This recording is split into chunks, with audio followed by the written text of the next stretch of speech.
Today we're talking about how to know when it's time to quit your job. Well, if you're asking, it's probably time. Or not. You might just need a reset in your career. You may need new options, a plan, and an advocate to get there. So it depends on where you are and where you want to go. Some people think the only option they have is to quit. However, sometimes the best option is to get a new plan and stay exactly where you are. So let's take a look. So what happens? What happens when we start asking these questions? Well, there are seasons in our life and in our career. So we get to the point where we naturally grow and progress. We start to say, I've been there, I've done that, now what? So there are some cases where your environment changes. It may become toxic, may become hostile, or stagnant. Sometimes we make assumptions about changes.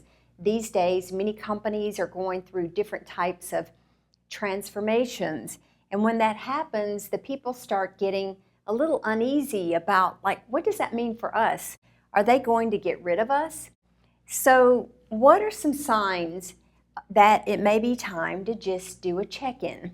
So the signs can look like you may become bored or depressed, sometimes really frustrated at everything. Sometimes it can feel lost or stuck or again stagnant. And no enthusiasm and no zip in what you're doing. So what stops us from action? Well, many times it's fear. What will it cost me if I leave or change? Then, what will I be if I quit or if I leave? Some people identify very strongly with the company they work for or even a role. So if you take that away, they feel like they lose their identity. Sometimes it's just a lack of vision, unable to see anything different. Many times when we're very busy and we're heads down and working on tasks and so many different projects, it's hard to look up and get a different glimpse. That's why I think it's very important to maybe take vacations or get yourself out of your normal environment. It's also good to go to conferences and listen to trends in your industry so you can get some ideas of what's coming and how you can prepare for something new. Also, a lack of goals or a plan to get there. Many times in my coaching business, I find that people just aren't willing to move their feet and take action if they're not sure exactly where they're going. So I like to work with them to get a plan. So how do we move forward? Many times it's just using a very simple process. It's taking the time, and you can do this on your own just with a piece of paper or on a whiteboard, is ask yourself, where are you now? Where are you in your career?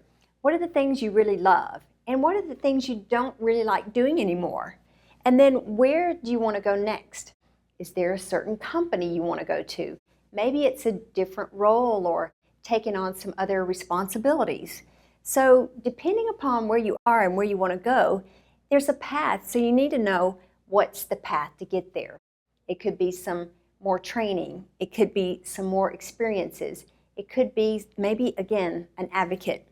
So here are the steps. So create a vision.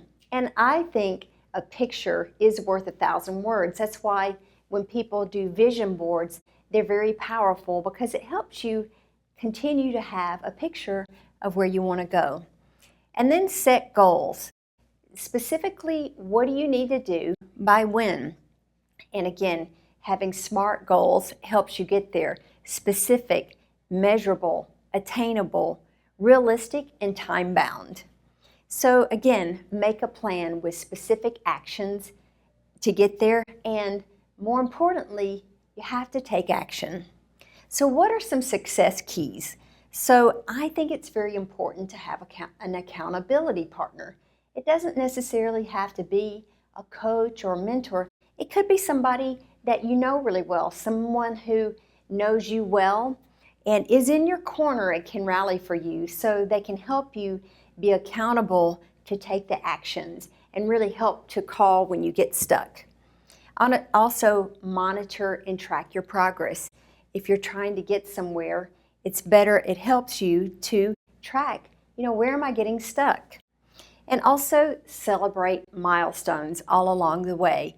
Again, when you have a plan, be excited about, doing different things. If you finish a class or maybe do volunteer certain project, be excited about that.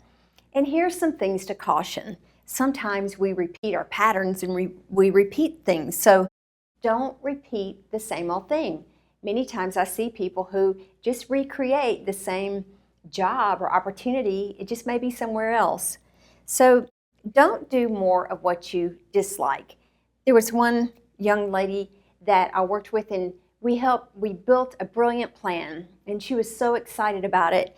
And our next accountability meeting, she came back and she had created a whole different process, a project, and a plan.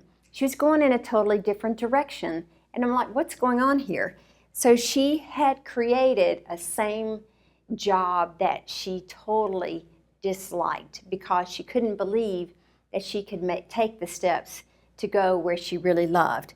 So we just redirected her back to her plan, got her back on track, and she ultimately got where she wanted to go next.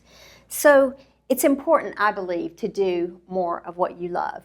And with all of this, you can see it's so important to have tools and different resources to get there.